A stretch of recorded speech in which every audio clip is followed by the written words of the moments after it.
नमस्ते नमस्कार दोस्तों, मैं Anuj Kumar VKS Vishnu online classes में आप लोगों का स्वागत करता हूं। साथियों, मैं आप लोगों को आज हिंदी की 100 प्रश्न आप लोगों को बताने जा रहा हूं।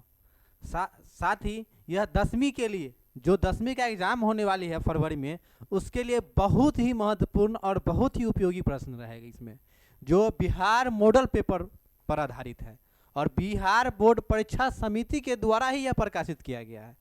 ठीक है, आते हैं प्रश्न की ओर।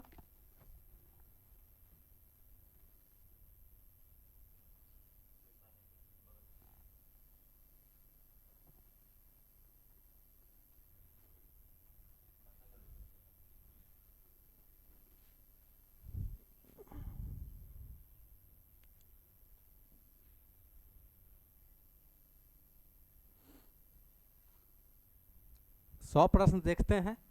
पहला प्रश्न,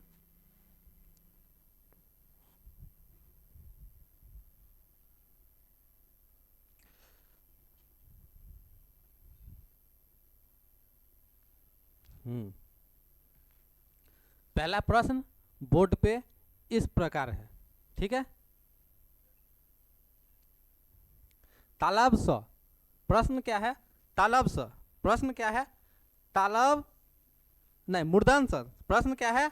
मूर्धन स वर्ण का उच्चारण स्थान है। मूर्धन स मतलब मृदा से होता है। क्या होता है? मृदा से। पहला प्रश्न का उत्तर क्या होगा? मृदा। C, option number C. पहले प्रश्न का उत्तर क्या होगा? Option number C. जो मूर्धन स है, मूर्धन स वर्ण का उच्चारण स्थान है मृदा से, इसीलिए मूर्धन स। इसका आंसर क्या होगा? Option number C. दूसरे प्रश्न की ओर आते हैं। दूसरा प्रश्न है, दूसरा प्रश्न क्या कहता है? निम्नलिखित में कौन ह्रस्वर है? निम्नलिखित में कौन ह्रस्वर है? निम्नलिखित में कौन ह्रस्वर है? तो अ जो है वह है ह्रस्वर। इसके अलावा आ, दीर्घ ई और ए, ये सब क्या है? ह्रस्वर नहीं है। इसीलिए ऑप्शन नंबर ए जो होगा इसका बिल्कुल ही सही है। निम्नलिखित में कौन ह्रस्वर है? तो ऑप्शन नंबर ए है। जो अ जो है वह ह्रस्वर है, इसीलिए ऑप्शन नंबर ए बिल्कुल ही सही है। अगले प्रश्न की ओर आते हैं। तीसरा प्रश्न क्या कहता है? तीसरा प्रश्न जो है वह कहता है निम्नलिखित में योजक चिन्ह, निम्नलिखित में कौन योजक चिन्ह है? तो निम्नलिखित में कौन योजक चिन्ह है? तो ऑप्शन नंबर डी जो है यह क्या है? योजक चिन्ह है। ऑप्शन नंबर डी जो है यह योजक चिन्ह है। चौथे प्रश्न की ओर आते हैं। निम्नलिखित में कौन शुद्ध शब्द है? निम्नलिखित में कौन शुद्ध शब्द है? तो ऑप्शन नंबर ए तालीम, ऑप्शन नंबर बी विलीन, ऑप्शन नंबर सी बहुमुखी, ऑप्शन नंबर सी समर्पित। ऑप्शन नंबर डी जो है वह है समर्पित। तो तालीम जो है, तालीम शुद्ध नहीं है। तालीम इस तरह से लिखा जाता है। ठीक है, इसके साथ ही बहुमुखी, बहुमुखी,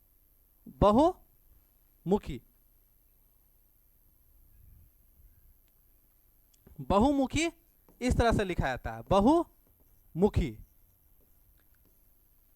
समर्पित, समर्पित इस तरह से लिखा था। इसीलिए ऑप्शन नंबर जो बी है वह बिल्कुल शुद्ध शब्द है। इसके अलावा जो तालीम है, बहुमुखी है और समर्पित है वह अशुद्ध शब्द है। ऑप्शन नंबर बी बिल्कुल ही सही है। अगले प्रश्न की ओर आते हैं। अगला प्रश्न क्या कहता है?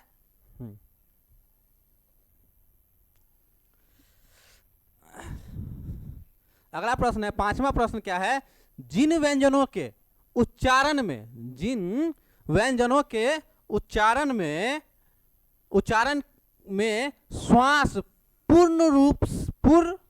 श्वास पूर्व से अल्प मात्रा में निकले और जिनमें हकार जैसी ध्वनि नहीं होती, उन्हें क्या कहते हैं? पांचवा प्रश्न क्या कहता है? जिन व्यंजनों के उच्चारण में श्वास पूर्व से अल्प मात्रा में निकले, पूर्व से अल्प मात्रा में निकले और जिनमें हकार जैसी ध्वनि नहीं होती है, उन्हें क्या कहता है? अल्प प्राण। उन्हें क्या कहता है? अल्प प्राण। ऑप्शन नंबर ए बिल्कुल ही सही है। अगले प्रश्न की ओर आते हैं। देख छठा प्रश्न, छठा प्रश्न क्या कहता है? छठा प्रश्न जो है, जब एक ही ध्वनि का द्वित्व हो जाए, जब एक ही ध्वनि का द्वित्व हो जाए तब वह क्या कहलाती है? प्रश्न क्या है? जब एक ही ध्वनि का द्वित्व हो जाए तब वह क्या कहलाती है? इसका आंसर क्या है होगा? युग्मक ध्वनियां, युग्मक ध्वनियां। ऑप्शन नंबर बी बिल्कुल ही सही है। सातवें प्रश्न की ओर आते हैं। सातवां प्रश्न क्या क्या कहता है? महोत्सव शब्द का संधि विच्छेद, महोत्सव जो शब्द है उसका संधि विच्छेद कह रहा, इसमें से क्या होगा? महोत्सव शब्द का संधि विच्छेद क्या होता है? महाजोड़ उत्सव। ऑप्शन नंबर डी जो है वह बिल्कुल ही सही है। महोत्सव शब्द का संधि विच्छेद होगा महाजोड़ उत्सव महोत्सव।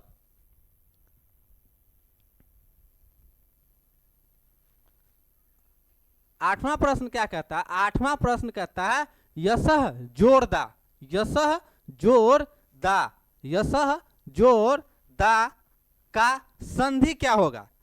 इससे अगला प्रश्न क्या था? संधि विच्छेद। और यह क्या है? संधि विच्छेद पहले से दिया हुआ है, इसका संधि बताना है। दोनों को जोड़ करके, जैसे यशः जोड़ दा की संधि है यशोदा। ऑप्शन नंबर डी बिल्कुल ही सही है। अब देखिए पवन शब्द का संधि विच्छेद, पवन शब्द का संधि विच्छेद, पवन शब्द का संधि विच्छेद क्या होगा? तो पो जोड़ अन, पो जोड़ अन, पो जोड़ अन का संधि विच्छेद होगा पवन का। पवन शब्द का संधि विच्छेद है पो जोड़ अन। अगला प्रश्न क्या है? 10वां प्रश्न क्या कहता है? आइए 10वां प्रश्न है जहां वाक्य की गति, जहां वाक्य की गति, जहां वाक्य की गति। 10वां प्रश्न क्या कहता है? जहां वाक्य की गति अंतिम रूप ले ले, जहां वाक्य की गति अंतिम रूप ले ले, विचार के तार एकदम टूट जाए। देखिए जहां वाक्य की गति अंतिम रूप ले ले, विचार के तार एकदम टूट जाए, वहां किस विराम चिन्ह का प्रयोग होता है? ठीक है, प्रश्न क्या कहता है? जहां वाक्य की गति अंतिम रूप ले ले, विचार के तार एकदम टूट जाए, वह किस विराम चिन्ह का प्रयोग होता है? वह होता है पूर्ण विराम। ऑप्शन नंबर सी बिल्कुल ही सही है। वहां क्या होता है? पूर्ण विराम। अगला प्रश्न क्या है? 11 नंबर प्रश्न कहता है कीर्तन शब्द का, कीर्तन शब्द जो है किस लिंग का उदाहरण है? यहां लिंग निर्धारण करने के लिए बोल रहा है। तो कीर्तन जो शब्द है किस लिंग का उदाहरण है? तो वह है पुल्लिंग। वह क्या है?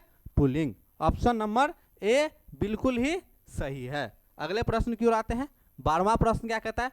एकता शब्द, एकता शब्द। 12वां प्रश्न क्या कहता है? एकता शब्द किस लिंग का उदाहरण है? एकता शब्द किस लिंग का उदाहरण है? तो वह है पुल्लिंग, वह है पुल्लिंग शब्द का उदाहरण है। अब देखिए 13वां प्रश्न क्या कहता है? कुजरा शब्द किस, कुजरा शब्द का स्त्रीलिंग है? कुजरा शब्द का स्त्रीलिंग है। कुजरा क्या होता है? जो मार्केट में, बाजार में, चौराहे पे जो सब्जी बेचते उसे कुजरा कहा जाता है, और उसका स्त्रीलिंग होता है कुंजड़ी। उसका स्त्रीलिंग क्या होता है? कुंजड़ी। 14 प्रश्न की ओर आते हैं। 14 नंबर प्रश्न, 14 नंबर प्रश्न क्या कहता है? निम्नलिखित में कौन शुद्ध वाक्य है? निम्नलिखित में कौन शुद्ध वाक्य है? निम्नलिखित में कौन शुद्ध वाक्य है? तो इसका ऑप्शन नंबर जो सी है वह शुद्ध वाक्य है। पुलाव बहुत लजीज है, पुलाव बहुत लजीज है। इसका 14 नंबर प्रश्न का उत्तर क्या होगा? पुलाव बहुत लजीज है। यह शुद्ध प्रश्न है। क्या है? शुद्ध वाक्य है। 15 नंबर प्रश्न क्या कहता है? परिणाम शब्द, परिणाम शब्द में कौन उपसर्ग है? तो परिणाम शब्द परिणाम शब्द में परि जो है वह क्या है, उपसर्ग है। परिणाम शब्द में परि जो है वह उपसर्ग है। अगले प्रश्न की बात है 16वां प्रश्न क्या कहता है, गायक शब्द में कौन प्रत्यय है। गायक शब्द में कौन प्रत्यय है, तो अक जो है ऑप्शन नंबर डी वह क्या है, प्रत्यय है। वो क्या है, प्रत्यय है। 17 नंबर प्रश्न,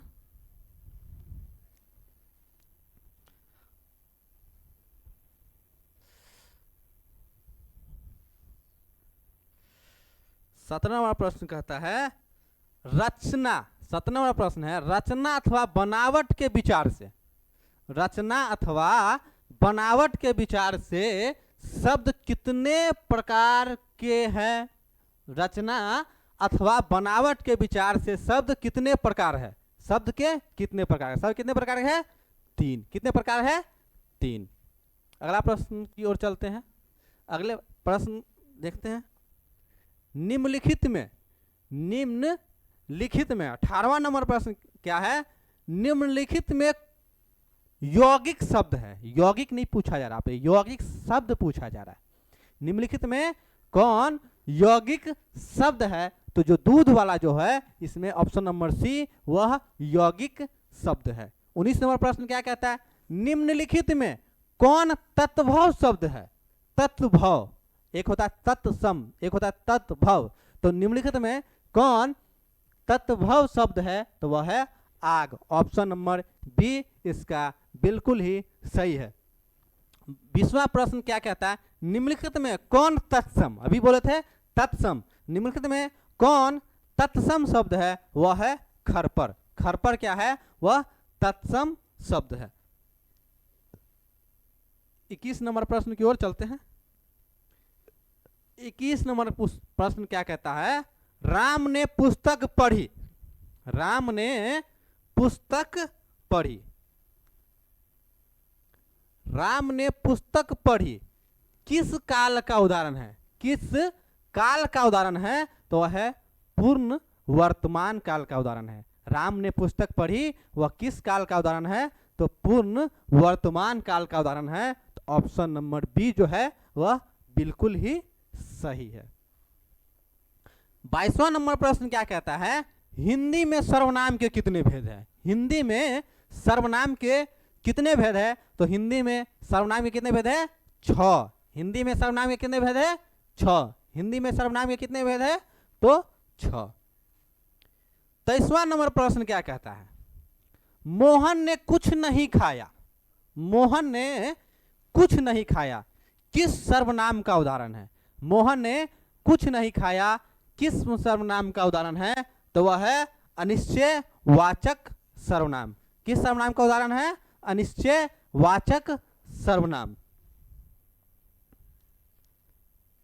22वां नंबर प्रश्न 24वां नंबर प्रश्न क्या कहता है, कलम तोड़ना। कलम तोड़ना मुहावरे का अर्थ है। कलम तोड़ना मुहावरे का अर्थ है। 24वां नंबर प्रश्न क्या कहता है, कलम तोड़ना मुहावरे का अर्थ है। कलम तोड़ना मुहावरे का अर्थ होता है बढ़िया लिखना। जब आप लोग भी एग्जाम देने जाइएगा तो बाहर निकलिएगा तो कहिएगा आज हम कलम तोड़ के लिखे हैं, मतलब क्या, बढ़िया लिखे हैं, जिससे मेरा रिजल्ट अच्छा हो जाए। ठीक है, तो कलम तोड़ना मुहावरे का अर्थ क्या होता है, बढ़िया लिखना। क्या होता है, बढ़िया लिखना। हाँ, 25 नंबर प्रश्न क्या कहता है, 25 नंबर जो प्रश्न है वह कहता है आंख के अंधे गांठ के पूरे। आंख के अंधे गांठ के पूरे। आंख के अंधे गांठ के पूरे लोकाकिक का अर्थ है। लोकाकिक का अर्थ क्या है, मूर्ख व्यक्ति जो धनवान होता है उसी को लोग देख कर कहता है आंख के अंधे गांठ के पूरे। आंख के अंधे गांठ के पूरे, इसका लोकाकित होगा मूर्ख धनवान। 26 नंबर प्रश्न क्या कहता है, निम्नलिखित में कौन अशुद्ध शब्द है। निम्नलिखित में कौन अशुद्ध शब्द है, अशुद्ध को पहचानिए। व्यवस्था बिल्कुल सही है, ठीक है ना। संस्मरण बिल्कुल सही है। मंगल ध्वनि बिल्कुल ही सही है। चिड़िया गलत है। चिड़िया कैसे लिखाएगा? चिड़िया। तो इस प्रश्न के अनुसार इसका आंसर क्या हो जाएगा? Option number C. Option number C बिल्कुल ही सही है। 27 नंबर प्रश्न क्या कहता है? 27 नंबर प्रश्न कहता है कि बिजली, 27 नंबर प्रश्न कहता है 27 नंबर प्रश्न कहता है बिजली शब्द का पर्यायवाची शब्द है। ये 4 ऑप्शन दिया हुआ है, दामिनी, सफारी, यामिनी, विनीता। इस सब में से बिजली शब्द का पर्यायवाची शब्द कौन है? तो दामिनी बिजली शब्द का पर्यायवाची शब्द होता है, तो दामिनी ऑप्शन नंबर ए है, इसीलिए ऑप्शन नंबर ए इसका सही आंसर है। 28वां प्रश्न क्या कहता है? पयोधर। पयोधर किसका पर्यायवाची है? पयोधर है, पयोधर जो है किसका पर्यायवाची है? तो पयोधर बादल का पर्यायवाची है। किसका पर्यायवाची है? बादल का पर्यायवाची है। पयोधर किसका पर्यायवाची है? बादल का पर्यायवाची है। पयोधर किसका पर्यायवाची है? तो बादल का पर्यायवाची है।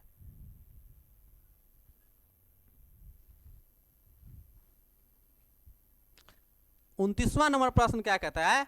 कुटिल शब्द। 19वां प्रश्न क्या कहता है? कुटिल, कुटिल शब्द।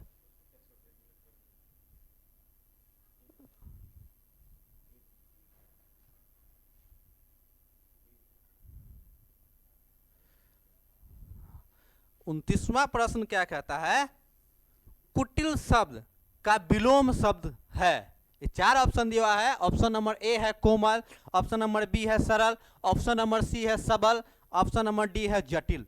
तो कुटिल को जटिल भी कहा जाता है। कुटिल को जटिल भी कहा जाता है। कुटिल को जटिल भी कहा जाता है, इसीलिए जटिल का जो विलोम शब्द होगा वह होगा सरल। जटिल का विलोम शब्द क्या होगा? सरल। ऑप्शन नंबर बी इसका बिल्कुल ही सही है। 30वें प्रश्न की ओर आते हैं। 30वां प्रश्न क्या कहता है? संज्ञा अथवा विशेषण के साथ क्रिया जोड़ने से, संज्ञा अथवा विशेषण के साथ क्रिया जोड़ने से जो संयुक्त क्रिया बनती है उसे क्या कहते हैं? उसे क्या कहते हैं? क्रिया। उसे क्या कहेंगे? संज्ञा अथवा विशेषण के साथ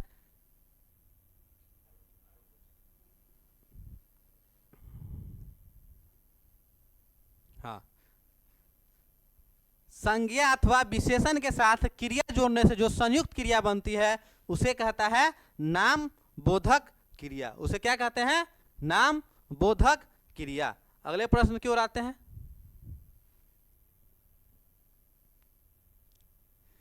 30वां नंबर प्रश्न क्या कहता है? 31वां नंबर जो प्रश्न है वह कहता है रामचरितमानस कौन संज्ञा है? रामचरितमानस कौन संज्ञा है? तो वह है व्यक्तिवाचक संज्ञा। रामचरितमानस जो है वह है व्यक्तिवाचक संज्ञा। अब देखिए 32 नंबर प्रश्न है। कश्मीरी सेब सिंदूरी लाल होता है। कश्मीरी सेब सिंदूरी लाल होता है। इस वाक्य में प्रविशेषण क्या होता है? जो क्रिया की विशेषता बताए, जो विशेषण की विशेषता बताए उसे ही प्रविशेषण कहा जाता है, इसीलिए सिंदूरी जो है वह इसका प्रविशेषण है। ऑप्शन नंबर सी बिल्कुल ही सही है। अगला प्रश्न क्या है? निम्नलिखित में कौन परिमाण बोधक, निम्नलिखित में कौन परिमाण बोधक विशेषण का उदाहरण है? निम्नलिखित में कौन परिमाण बोधक विशेषण का उदाहरण है? तो ऑप्शन नंबर सी जो है वह बड़ा जो है परिमाण बोधक का उदाहरण है। 34 नंबर प्रश्न क्या कहता है? 34 नंबर प्रश्न कहता है, 34 नंबर प्रश्न कहता है जिस समास में विशेष से विशेषण अथवा विशेष से विशेषण अथवा विशेष से विशेषण अथवा उपमेय उपमान का संबंध हो उसे क्या कहते हैं? उसे क्या कहते हैं? उसे क्या कहते हैं? कर्म धार्य समाज, उसे क्या कहेंगे? कर्म धार्य समास। 35 नंबर प्रश्न क्या कहता है? सीताराम शब्द कौन सा समास है? सीताराम शब्द जो है वह कौन सा समास है? तो वह है द्वंद्व समास। वो क्या है? द्वंद्व समास। सीताराम जो है वह शब्द कौन सा समास है? तो वह है द्वंद्व समास। 36 नंबर प्रश्न क्या कहता है? पंचवटी शब्द, पंचवटी शब्द, पंचवटी शब्द कौन सा समास है? पंचवटी शब्द कौन सा समास है? पंचवटी शब्द कौन सा समास है? तो वह है द्विगु समास। वह क्या है? द्विगु समास। 37वां नंबर प्रश्न क्या कहता है? क्रिया की विशेषता प्रकट करने वाले शब्द को क्या कहते हैं? अब देखिए, क्रिया की विशेषता को प्रकट करने वाले शब्द को क्या कहते हैं? क्रिया विशेषण। उसे क्या कहेंगे? क्रिया विशेषण। ऑप्शन नंबर डी बिल्कुल ही सही है।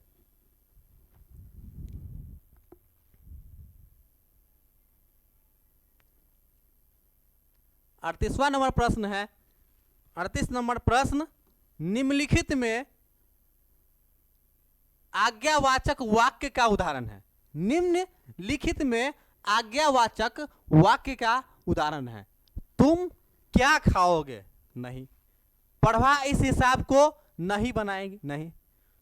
तुमने इस पत्र को पढ़ा होगा? बिल्कुल नहीं। तुम सदा सत्य बोलो, तुम सदा सत्य बोलो। यह क्या है? आज्ञावाचक वाक्य है। रचना की दृष्टि से वाक्य कितने प्रकार के होते हैं? रचना के दृष्टि से वाक्य जो होते हैं वह कितने प्रकार के होते हैं? 3 प्रकार के। कितने प्रकार के होते हैं? 3 प्रकार के। रचना की दृष्टि से वाक्य कितने प्रकार के होते हैं? 3 प्रकार के।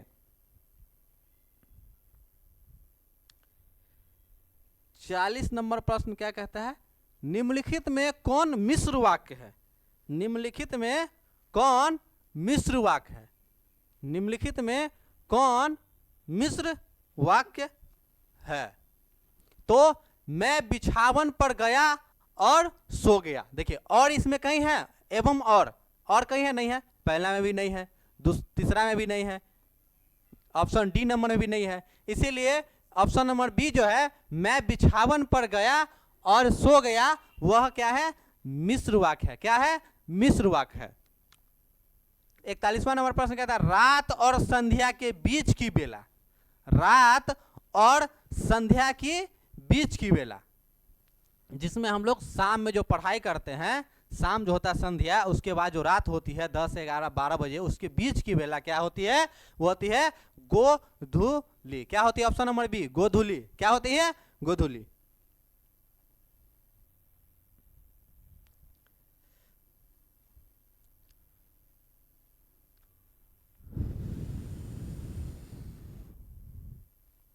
बयालीस नंबर प्रश्न क्या कहता है? 42 नंबर प्रश्न जो है, चिंता में रात भर जगना किस मुहावरे का अर्थ है? यदि हम लोग मुहावरा जानते होंगे तो पता होगा कि चिंता में रात भर जगना मुहावरे का अर्थ होता है तारे गिनना। हम लोग क्या बोलते हैं कि तारे गिनता रहता है, मतलब चिंता में रात भर जगने का अर्थ क्या होता है? तारे गिनना। Option number D, option number D. 43 प्रश्न क्या कहता है? 43 नंबर प्रश्न कहता है, शेर के समान बलवान, शेर के समान बलवान किस पदबंध का उदाहरण है? तो वह है विशेषण पदबंध का। विशेषण पदबंध ऑप्शन नंबर बी इसका बिल्कुल ही सही है। ऑप्शन नंबर बी बिल्कुल ही सही है। हाँ, 44 नंबर क्या कहता है? 44 नंबर प्रश्न कहता है, निम्नलिखित में किसके साथ कर्ता ने चिन्ह का प्रयोग नहीं होता है? निम्नलिखित में किसके साथ कर्ता के ने चिन्ह का प्रयोग नहीं होता है? तो ऑप्शन नंबर जो होगा डी, वह बिल्कुल ही सही है, भूलना। क्या है? भूलना। 45 नंबर प्रश्न, एक या अनेक का बोध कराने वाले शब्द को क्या कहते हैं? एक या अनेक का बोध कराने वाले शब्द को क्या कहते हैं? तो वह है वचन। ऑप्शन नंबर ए इसका बिल्कुल ही सही है, बिल्कुल ही सही है। 46वें प्रश्न की ओर आते हैं। 46वां प्रश्न क्या कहता है? माँ ने बच्चे को खिलौने खरीदे। माँ ने बच्चे को खिलौने खरीदे। माँ ने बच्चों के को खिलौने खरीदे।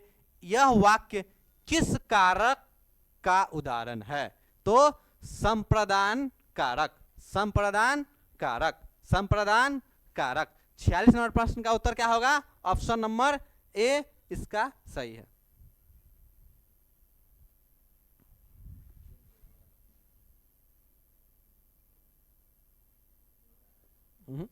कहीं बैठ गया कोई की?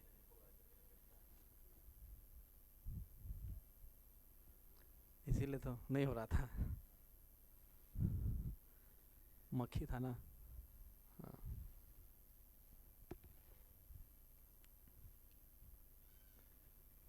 फिर से आ गया।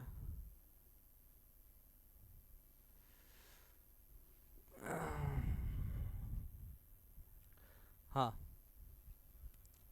47 नंबर प्रश्न क्या कहता है? भीमराव अंबेडकर के अनुसार पेशा परिवर्तन की अनुमति न देकर जाति प्रथा भारत में किसका एक प्रमुख व प्रत्यक्ष कारण बनी हुई है? भीमराव अंबेडकर के अनुसार पेशा परिवर्तन की अनुमति न देकर जाति प्रथा भारत में किसका एक प्रमुख व प्रत्यक्ष कारण बनी है? वह है बेरोजगारी। क्या है? बेरोजगारी। 48 नंबर प्रश्न क्या कहता है? निम्नलिखित में सेन साहब की एक बेटी का नाम क्या था? सेन साहब की एक बेटी का नाम क्या था? तो सेन साहब की एक बेटी का नाम था सैफाली। क्या नाम था? सैफाली।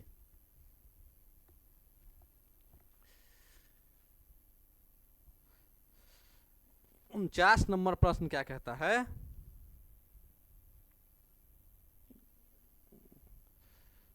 49 नंबर प्रश्न है मैक्स मूलर, मैक्स मूलर रचित, मैक्स मूलर रचित भारत से हम क्या सीखे? मैक्स मूलर रचित भारत से हम क्या सीखे शीर्षक पाठ साहित्य की कौन सी विधा है? कौन सी विधा है? कौन सी विधा है? ऑप्शन नंबर डी भाषण। क्या होगा? भाषण। 49 प्रश्न हो गया। 50वें प्रश्न की ओर आते हैं। बाणभट्ट की आत्मकथा उपन्यास के लेखक है? बाणभट्ट। 50वां नंबर प्रश्न क्या है? बाणभट्ट की आत्मकथा उपन्यास के लेखक है? कौन है? कौन है? 50 नंबर प्रश्न का उत्तर होगा हजारी प्रसाद द्विवेदी। हजारी प्रसाद द्विवेदी। हजारी प्रसाद द्विवेदी। हिंदी तथा इसकी विविध बोलियां। 51वां नंबर प्रश्न क्या कहता है? हिंदी तथा इसकी विविध बोलियां किस लिपि में लिखी जाती हैं? तो हम लोग जब एग्जाम देने जाएंगे हिंदी का तो वहां लिखना पड़ेगा देवनागरी लिपि। तो वह क्या है? देवनागरी लिपि। जब जाइएगा आप लोग एग्जाम देने के लिए 10वां का तो हम लोग देवनागरी लिपि में ही हिंदी लिखते हैं। ठीक है। 52वां प्रश्न क्या कहता है? 52 नंबर प्रश्न है चल चुपचाप बना अपनी रोटियां। देखिए प्रश्न क्या है? चल चुपचाप बना अपनी रोटियां। तू सोचता है कि मैं तुझे पतली पतली नरम नरम रोटियां सेक कर खिलाऊंगी। यह कथन बहादुर शीर्षक की कहानी के किस पात्र का है? देखिए प्रश्न क्या है? चल चुपचाप बना अपनी रोटियां। तू सोचता है कि मैं तुझे पतली पतली नरम नरम रोटियां सेक कर खिलाऊंगी। यह कथन बहादुर शीर्षक, यह कथन बहादुर शीर्षक, यह कथन बहादुर शीर्षक कहानी के किस पात्र की है? तो लेखक की पत्नी निर्मला। लेखक की पत्नी निर्मला। लेखक की पत्नी निर्मला। 53 नंबर प्रश्न क्या है? गुरु नानक हिंदी किस भक्ति धारा के एक प्रमुख कवि थे? गुरु नानक हिंदी की किस भक्ति धारा के एक प्रमुख कवि थे? तो निर्गुण संत भक्ति धारा। निर्गुण संत भक्ति धारा। 54 नंबर प्रश्न क्या है? कृष्ण भक्त कवि, कृष्ण भक्त कवि, कृष्ण भक्त कवि, कृष्ण भक्त कवि रसखान किस छंद में सिद्ध थे? कृष्ण भक्त कवि रसखान किस छंद में सिद्ध थे? तो वह थे सबैया। क्या थे? सबैया। क्या थे? सबैया। 55 नंबर प्रश्न, कवि धनानंद, कवि धनानंद किस मार्ग को अति सुधो, किस मार्ग को अति सुधो कहते थे? तो वह थे प्रेम मार्ग। क्या थे? प्रेम मार्ग को कहते थे। किस मार्ग को कहते थे? प्रेम मार्ग को।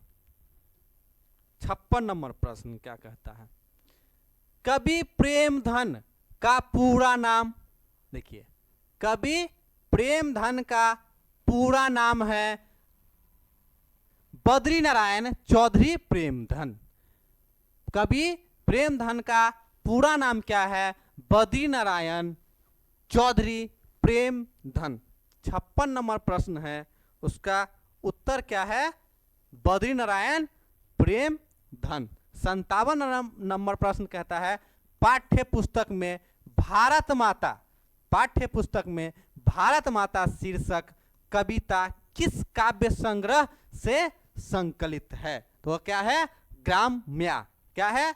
ग्राम्या। ग्राम्या। 58 नंबर प्रश्न क्या कहता है? कवि रामधारी सिंह दिनकर की दृष्टि में, कवि रामधारी सिंह दिनकर की दृष्टि में आज के देवता कहाँ मिलेंगे? देखिए कवि रामधारी सिंह दिनकर की दृष्टि में आज के देवता कहाँ मिलेंगे? खेत और खलिहानों में। खेत और खलिहानों में। कहाँ मिलेंगे? खेत और खलिहानों में।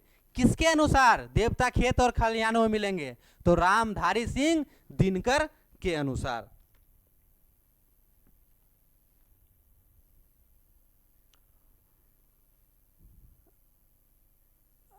59 नंबर प्रश्न, 59 नंबर प्रश्न क्या कहता है?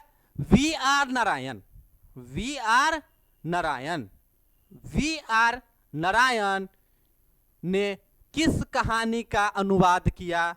क्या कहता है 59 नंबर प्रश्न? V R Narayan, V R Narayan ने किस कहानी का अनुवाद किया था? वह है दही वाली मगम्मा। क्या है? दही वाली मगम्मा, दही वाली मगम्मा। देखिए 60 नंबर प्रश्न क्या कहता है? मंगू का झूठा लाड लड़ाकर ही तुमने अधिक पागल बना दिया है। मंगू को झूठा लाड लगाकर ही तुमने अधिक पागल बना दिया। आदत डाली हो तो, आदत डाली हो तो जानवरों को भी पखाना पेशाब कहाँ करना है और कहाँ नहीं करना है इसका ख्याल आ जाता है। यह कथन माँ शीर्षक कहानी के किस पात्र का है? माँ कहानी शीर्षक के किस पात्र का है? तो क्या है? माँ जी की बड़ी पुत्री का, माँ जी की बड़ी पुत्री का, माँ जी की बड़ी पुत्री का। 61 नंबर प्रश्न, 61 नंबर प्रश्न है टीले की ओर निकलते निकलते, टीले की ओर निकलते निकलते लक्ष्मी किसके इंतजार में कुछ पिछड़ गई? टीले की ओर निकलते निकलते लक्ष्मी, कौन? लक्ष्मी किसके इंतजार में कुछ पिछड़ गई? तो क्या है? अच्युत के इंतजार में पिछड़ गई। कौन पिछड़ गई? लक्ष्मी। ठीक है, अगले प्रश्न की ओर आते हैं। अगला प्रश्न क्या है? 62 नंबर, वल्ली अमाल के गांव का क्या नाम था? 62 नंबर प्रश्न है वल्ली अमाल, वल्ली अमाल के गांव का क्या नाम था? क्या नाम था? मुनंडी पट्टिन, मुनंडी पट्टिन। 63 नंबर प्रश्न धरती कब तक घूमेगी शीर्षक, धरती कब तक घूमेगी शीर्षक कहानी में कैलाश की पत्नी का नाम क्या है? कैलाश की पत्नी का नाम क्या है? राधा। कैलाश की पत्नी का नाम क्या है? राधा। किस शीर्षक में? धरती कब तक घूमेगी। धरती कब तक घूमेगी शीर्षक कहानी में कैलाश की पत्नी का क्या नाम है? तो राधा नाम है। क्या नाम है? राधा नाम है। 64 नंबर प्रश्न। 64 नंबर प्रश्न क्या कहता है? मानव का रचा हुआ सूरज, मानव का रचा हुआ सूरज मानव को भाप बनकर सूख गया। देखिए बहुत बड़ी बात है यह बहुत बड़ी बात है। 64 नंबर प्रश्न, मानव का रचा हुआ सूरज मानव को भाप बनकर सूख गया। यह पंक्ति किस कविता से ली गई है? तो यह है हिरोशिमा। हम लोग इतिहास में पढ़े होंगे कि 6 अगस्त 1945 को क्या है? हिरोशिमा जापान पर अमेरिका ने परमाणु बम से हमला किया था। ठीक है, 6 अगस्त है, 6 अगस्त 1945 है हिरोशिमा, और 9 अगस्त 1945 है वह है नागासाकी।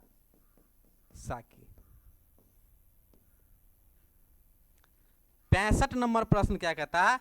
आत्मीजय प्रबंध काव्य के रचनाकार कौन थे?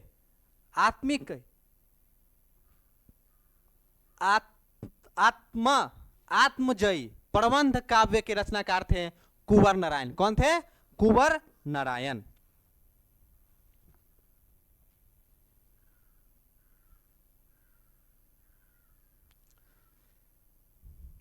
66 नंबर प्रश्न क्या कहता है? कवि रेनर मारिया रिल्के के अनुसार, कवि रेनर मारिया रिल्के के अनुसार भगवान की कृपा दृष्टि कहाँ विश्राम करती है?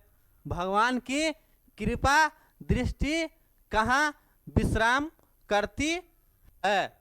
विश्राम करती है कवि के कपोलों। कहाँ विश्राम करती है? कवि के कपोलों की नर्म सैया पर। किसके अनुसार? देखिए, कवि रेनर मारिया रिल्के के अनुसार भगवान की कृपा दृष्टि कहाँ विश्राम करती है? तो कवि के कपोलों की नर्म सैया पर। 67 नंबर प्रश्न क्या है? कवि रेनर मारिया रिल्के के अनुसार किसे बिना भगवान भी एकाकी और निरुपाय है? कवि रेनर मारिया रिल्के के अनुसार किसके बिना भगवान भी एकाकी और निरुपाय है? तो भक्त के बिना। किसके बिना? भक्त के बिना। भक्त के बिना भगवान भी नहीं है। ठीक है,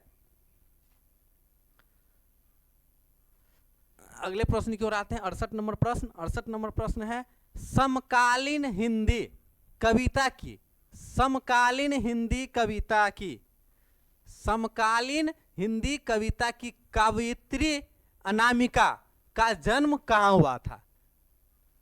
कवयित्री अनामिका का जन्म कहाँ हुआ था? मुजफ्फरपुर में हुआ था। कहाँ हुआ था? मुजफ्फरपुर। अब मुजफ्फरपुर कहाँ है? बिहार में। कहाँ है? बिहार में। 69 नंबर प्रश्न है कवयित्री अनामिका के अनुसार सृष्टि का विकास कथा के प्रथमाक्षर क्या है? कवयित्री अनामिका के अनुसार सृष्टि का विकास कथा के प्रथम अक्षर क्या है? तो वह है पहली विफलता पर छलके आंसू।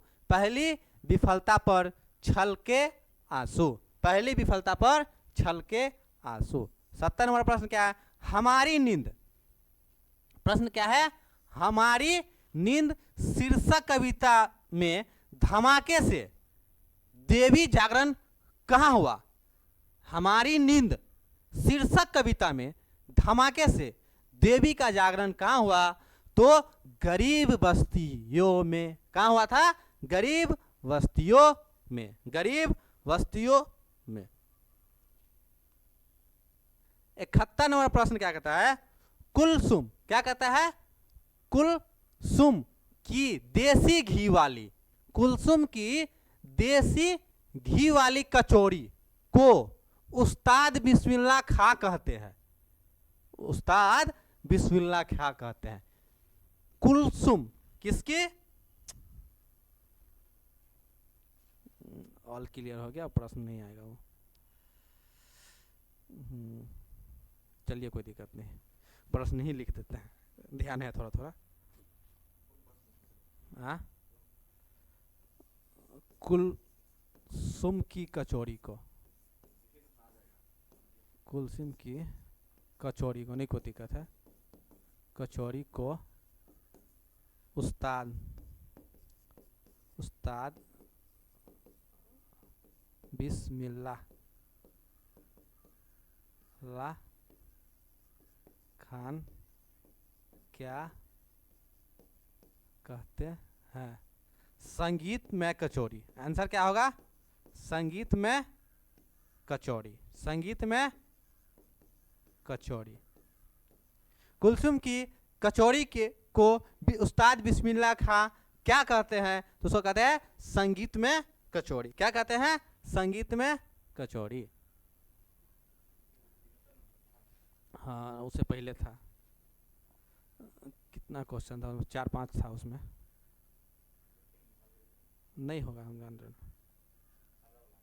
हाँ, क्लियर ऑल हो गया, नहीं है, चलिए कोई नहीं। निम्नलिखित में कौन शीर्षक कविता पर्यावरण, मनुष्य और सभ्यता के विनाश की अंतर्व्यवस्था की अभिव्यक्त करता है। कौन करता है, एक वृक्ष की हत्या, एक वृक्ष की हत्या। 75 नंबर प्रश्न है, मंगम्मा किसके मन को बस में करने की 3-4 गुण माँ जी को बताती है। मंगम्मा जो है माँ जी को किसको वश में करने की 2-4 गुण बताती है, तो वह है पति को। पति को कैसे वश में किया जाए वो माँ जी को बताती है। 76 नंबर प्रश्न है, सीता अपने 2-4 पूर्व पल्लों की गठरी बांध अंधेरे में कहां से निकल गई। सीता अपने 2-4 पूर्व पल्लों की गठरी बांध अंधेरे में कहां से निकल गई, तो सीता घर से निकल गई। कहां से निकल गई, घर से निकल गई। कहां से निकल गई, घर से निकल गई।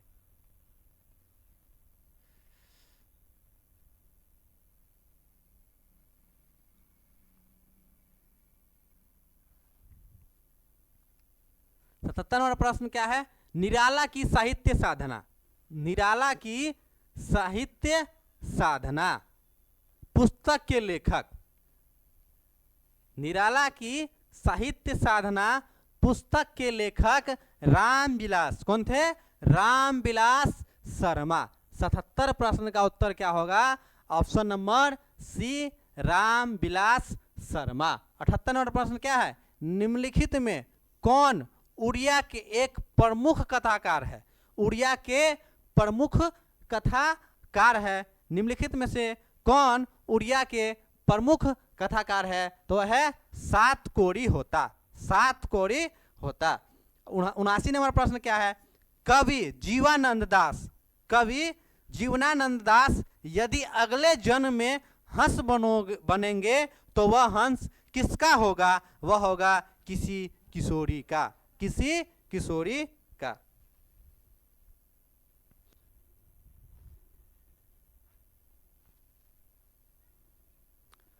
हाँ, 80 नंबर प्रश्न क्या है, महात्मा गांधी की दृष्टि में सबसे उदात्त और बढ़िया शिक्षा क्या है, जो बच्चे को मिलने वाली साधारण अक्षर ज्ञान की शिक्षा के बाद नहीं पहली होनी चाहिए। वह क्या है, अहिंसक प्रतिरोध की शिक्षा। अहिंसक प्रतिरोध की शिक्षा, ऑप्शन नंबर डी। 81 नंबर प्रश्न क्या कहता है, अंतर्राष्ट्रीय स्तर पर महात्मा गांधी जी के जन्म दिवस को किस रूप में मनाया जाता है, तो अहिंसा दिवस के रूप में महात्मा गांधी जी के जन्मदिन को मनाया जाता है। 2 अक्टूबर 1859 को महात्मा गांधी जी का जन्म हुआ था। इसी दिन अहिंसा दिवस के रूप में मनाया जाता है। 82 नंबर प्रश्न क्या है? अवेन्यू शीर्षक पाठ के अनुसार एक कविता पंक्ति है, कैसी तुम नदी हो, कैसी तुम नदी हो। उत्तर उत्तर हो सकता है, उत्तर क्या होगा इसका? कैसी तुम नदी हो, कैसी तुम नदी हो जैसी तुम कविता हो, कैसी तुम नदी हो जैसी तुम कविता हो। बिरजू महाराज 83 नंबर प्रश्न क्या कहता है? बिरजू महाराज अपना सबसे बड़ा जज किसे मानता? बिरजू महाराज जो थे वह अपना सबसे बड़ा जज किसे मानता? अपनी अम्मा को मानता। किसको मानता? अपनी अम्मा को। अपनी अम्मा को सबसे बड़ा जज मानता। कौन मानता? बिरजू महाराज। कौन मानता? बिरजू महाराज। बिरजू महाराज अपना सबसे बड़ा जज किसको मानते थे? तो अपनी अम्मा को सबसे बड़ा जज मानते थे। कौन मानते थे? तो वह थे बिरजू महाराज। कौन थे? बिरजू महाराज। 84 नंबर प्रश्न है, ढहते विश्वास शीर्षक कहानी में लक्ष्मी किसका रूप देखकर संशकित हो उठी? किसका रूप देखकर संशकित हो उठी? वह थे आसमान का रूप देखकर संशकित हो उठी। किस शीर्षक है?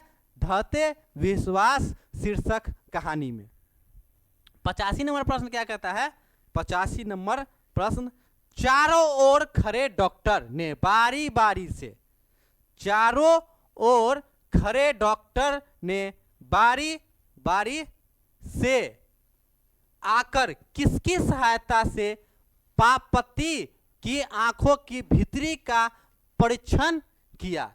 किसकी सहायता से पापति आंखों की भीतरी भाग का परीक्षण किया? वह है ऑप्थल्मोस्कोप। ऑप्थल्मोस्कोप। 86 नंबर प्रश्न है, भक्त कवि गुरु नानक के पद किस भाषा में रचित है? भक्त कवि गुरु नानक के पद किस भाषा में रचित है? तो वह है पंजाबी मिश्रित ब्रजभाषा। 86 का उत्तर होगा ऑप्शन नंबर डी। 87 नंबर प्रश्न क्या कहता है? 252 वैष्णव की वार्ता के अनुसार कवि रस खान को किसने पुष्टि मार्ग में दीक्षा दी? किसने? कवि 252 वैष्णव की वार्ता के अनुसार कवि रस खान को किसने पुष्टि मार्ग की दीक्षा दी है? विठल नाथ ने। किसने दी है? विठल नाथ ने। जनतंत्र का जन्म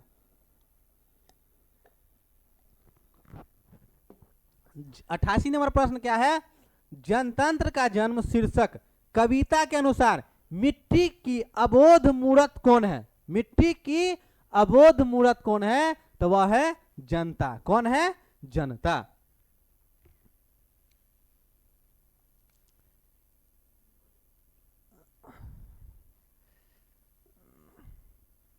नवासी नंबर प्रश्न क्या है? परंपरा का मूल्यांकन शीर्षक, परंपरा का मूल्यांकन शीर्षक निबंध के अनुसार साहित्य में मनुष्य की कैसी भावनाएं प्रतिफलित होकर उसे प्राणी मात्र से जोड़ती है? प्राणी मात्र से जोड़ती है। 89 नंबर प्रश्न का उत्तर क्या होगा? ऑप्शन नंबर सी, आदिम भावनाएं।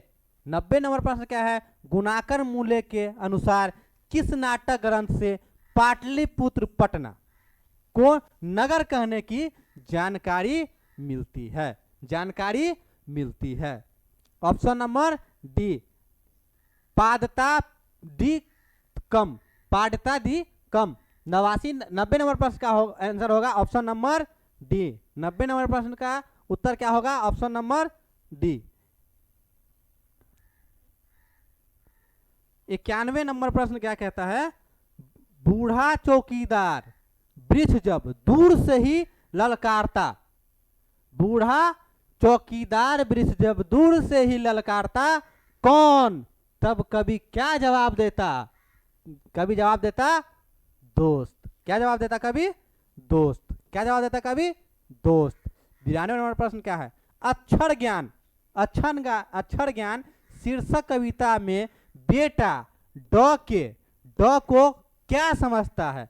मां समझता है। क्या समझता है? ड को मां समझता है। 93 नंबर प्रश्न है कन्नड़ साहित्य के प्रतिष्ठित रचनाकार, कन्नड़ साहित्य के प्रतिष्ठित रचनाकार श्रीनिवास का जन्म कहाँ हुआ?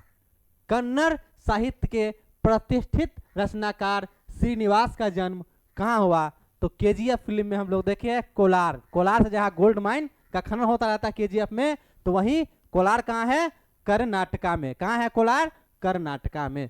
94 नंबर प्रश्न है मां शीर्षक कहानी में अस्पताल की परिचारिका किस तरह मंगू का ध्यान अपनी तरफ खींचता? मां शीर्षक कहानी में अस्पताल की परिचारिका किस तरह मंगू का ध्यान अपनी तरफ खींचती है? किस तरफ मंगू का ध्यान अपनी तरफ खींचती है? तो हाथ का रुमाल फटकार कर, हाथ का रुमाल फटकार कर। 95 नंबर प्रश्न क्या? बिरजू महाराज की शिष्या रश्मि बाजपेयी, बिरजू महाराज की शिष्या रश्मि बाजपेयी रंग क्रम की किस पत्रिका का संपादक करती थी? तो वह है नट रंग। क्या है? नट रंग। क्या है? नट रंग। 96 नंबर प्रश्न है। 96 नंबर प्रश्न क्या कहता है? कवि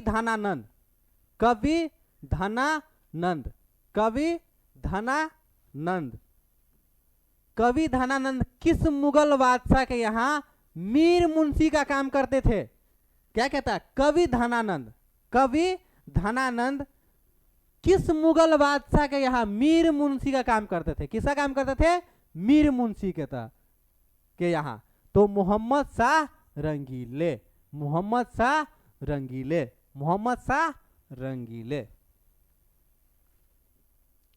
97 नंबर प्रश्न क्या है? मैक्स मूलर के अनुसार किस भाषा के अध्ययन ने मानव जाति के संपूर्ण इतिहास को एक वास्तविक रूप में पहली बार प्रकट कर दिखाया? मैक्स मूलर के अनुसार किस भाषा के अध्ययन ने मानव जाति के संपूर्ण इतिहास को एक वास्तविक रूप में पहली बार प्रकट कर दिखाया? वह है संस्कृत। 98 नंबर प्रश्न क्या कहता है? कवि जीवानंद दास किस भाषा के सर्वाधिक सम्मानित एवं चर्चित कवियों में से एक थे? कवि जीवानंद दास किस भाषा के सर्वाधिक सम्मानित एवं चर्चित कवियों में से एक थे? तो वह थे बांग्ला भाषा के। किस भाषा के थे? बांग्ला भाषा के थे। किस भाषा के थे? बांग्ला भाषा के।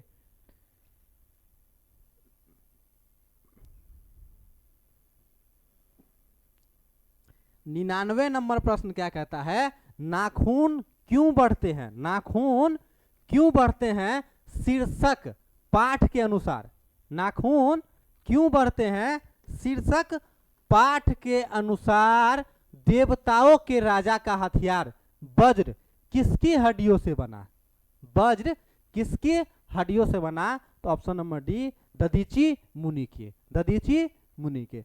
अंतिम, आज का अंतिम और सबसे लास्ट प्रश्न है निम्नलिखित में कौन संस्कृत, अंग्रेजी, हिंदी, फारसी, तमिल आदि अनेक भाषाओं का ज्ञान रखने वाला बहुभाषी विद थे? बहुभाषी विद थे। वह कौन थे? वह कौन थे?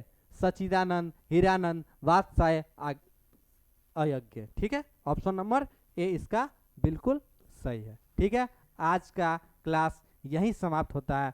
फिर हम मिलते हैं अगले क्लास में। धन्यवाद।